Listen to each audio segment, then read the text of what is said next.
Alright mga master, for today's video gagawa tayo ng sabiki.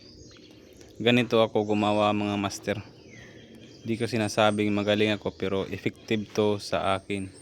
Una, tinatalian ko muna yung hook.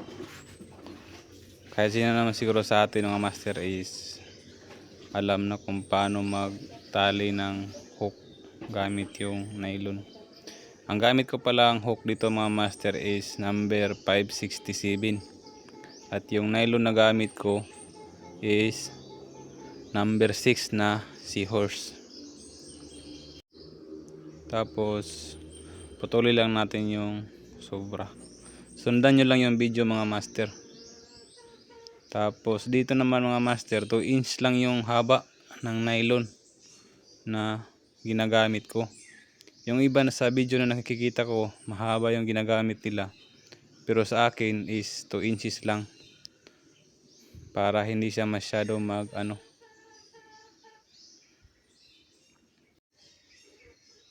Tapos cuttingin lang natin yung sobra na nylon.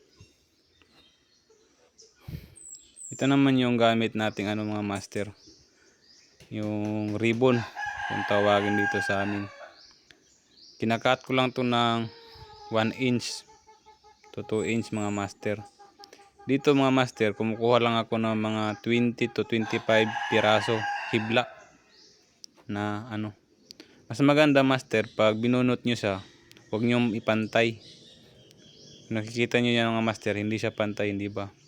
Kasi pag binasa nyo na yan, yun, ang dulo nyan, maganda siyang tingnan. Pahamak na manok yun mga master. Hindi tayo makapag voice over na maganda kasi may manok. Katapos naman, sunod na natin tong kulay kulay gold. Yung kulay gold mga master, kunti lang kumpara mo doon sa nauna, yung green, yung grass green.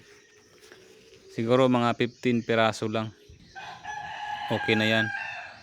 At itong puti naman mga master, mas kaunti lang doon sa sa kulay gold. Siguro mga 10 piraso lang, mas maganda kung mas kunti lang to. Ganun din, wag natin siyang ipantay kasi pag basa natin siya, yung dulo niya is matulis na agad. At lastly mga master, itong kulay apple green. Ito mga master, hindi siya masyadong marami at hindi rin siya masyadong konti. Mas marami lang siya ng konti dun sa kulay gold.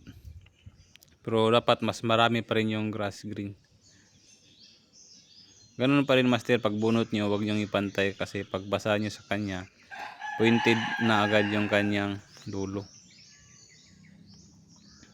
Tingnan nyo mga master, pag basa nyan, diba? Pointed siya. Tapos dito mga master, assemble na natin yung mga ribbon natin. Unahin natin yung grass green mga master. At sunod natin tong kulay dilaw. Sa paglagay nito master, huwag nyo siyang ipantay. Huwag nyo siyang ipantay. Para mamaya, pag hinati na natin siya, maganda yung resulta niya mga master. Pointed na siya.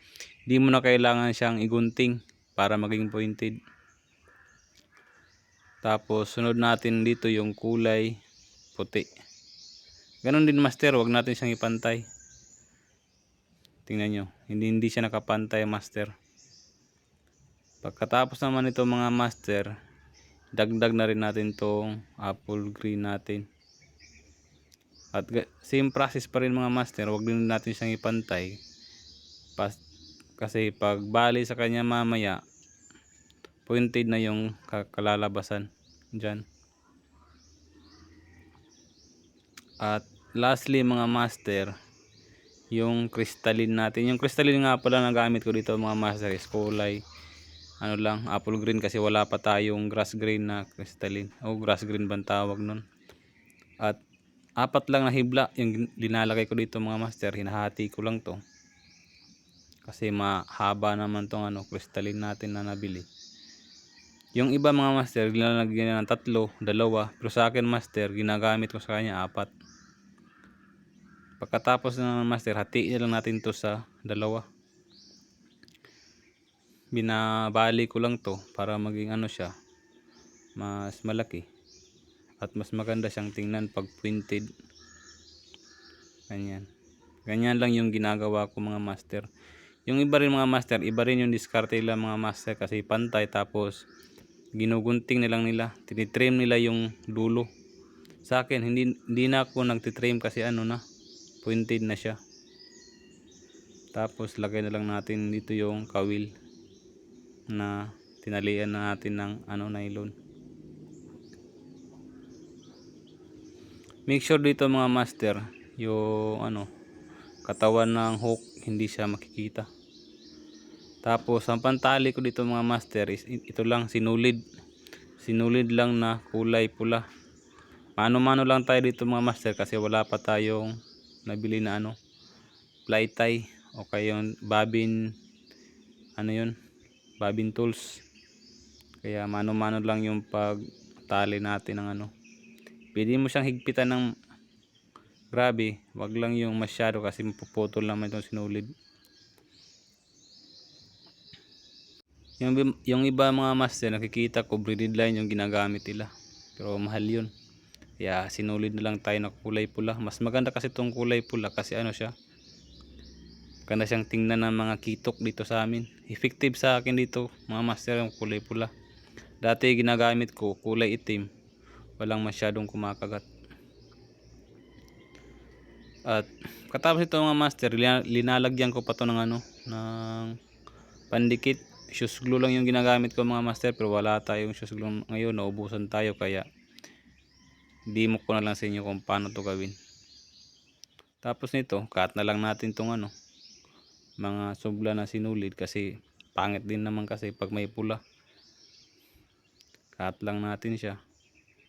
Pati yung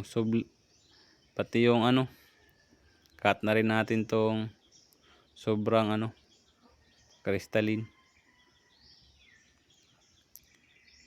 Dapat dito mga master, siya, nakatagilid para pointed pa rin yung kanyang pag nabasa siya.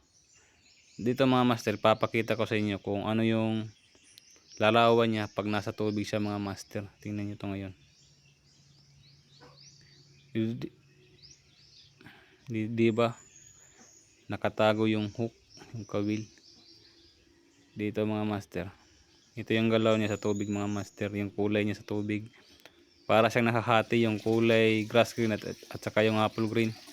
Hindi masyado nakikita yung kulay gold at puti. Sinsa na kayo sa voice over ko mga master. Di pa tayo sanay mag voice over. Ito nga pala yung larawan niya mga master.